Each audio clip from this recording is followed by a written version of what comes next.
Welcome to the Participant Servicing Generative AI demonstration. Let me give you a little background on the use case. In the United States, employers offer defined contributions, 401ks, and defined benefits, 403bs or pension plans, to employees. The key provisions within each plan are unique.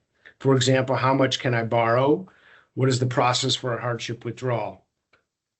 Making matters more complex, these provisions are buried in documents called summary plan descriptions, adoption agreements, standard operating procedures.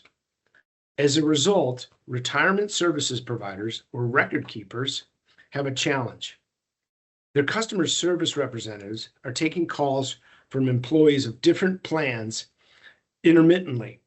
One call can come from a Doculabs employee, then a next from an employee at the University of Texas, and then a professor from the University of Harvard. The CSRs, customer service reps, are searching plan-specific documents to get answers. Most CSRs have over 10 windows open at any point in their desktop, and calls can take in excess of 15 minutes. And of course, accuracy is critical. Now let's switch to the participant servicing agent we built on Vertesia. The first thing we're going to do is accept a consultation from James Jackson.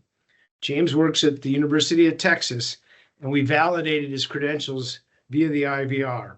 We've also, once we knew James is from Texas, we've loaded the plan-specific documents that I just showed you. The question James asks is, how much can we borrow from his 403b? So let's type that question in.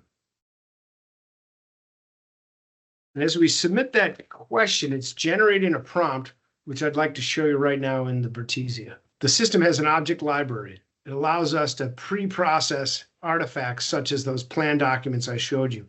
Here you can see the retirement SPD, Harvard's document that I showed you. Lots of documents can be preloaded and pre-processed to accelerate the way we do the interactions. Next, you're going to see the retirement agent prompt. This is effectively a prompt library where we're able to stitch together different prompts, test them, debug them, and then QA the process through and through so that we've got good metrics. If I jump back to the AI Assistant app, you can see the response we got back from the system is James is able to borrow $50,000 or 50% of the vested balance. We also get crisp instructions on next steps. These next steps come from the standard operating procedures that we've already loaded. That's also very complicated for our customer service representatives, hunting and pecking into the SOPs. A few simple reminders and, of course, the citations. Let me contrast this query to a query we already ran. The same question, how much can I borrow from my 403b?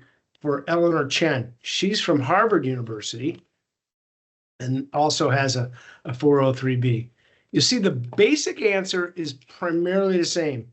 50% of account balance not to exceed $50,000. Specific to Harvard, there's a couple of selections they need to be aware of.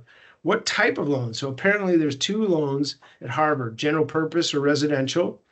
They're going to need spousal consent, and then there's an application fee.